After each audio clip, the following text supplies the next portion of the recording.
Colleague interviewed Minji ages ago, and she said that she found out about the disbandment like through media. How did you find out?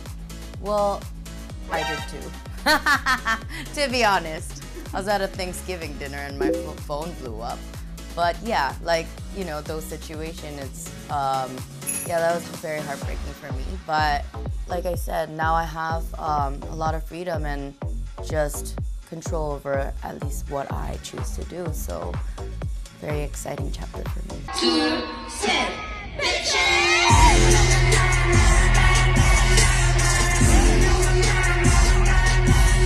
You are always gonna be my lucky sugar.2022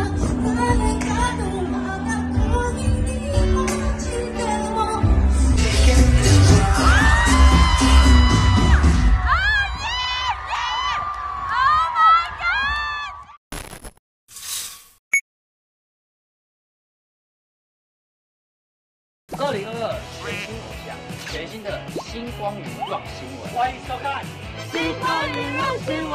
我从出道以来就是打着不放弃的精神。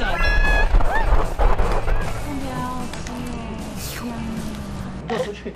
小美，帮我把这个翻过来一点比较新。你在干嘛？你干嘛？那孙悟空，哎，拜托，要吃草莓了啦！按赞、订阅、加分享。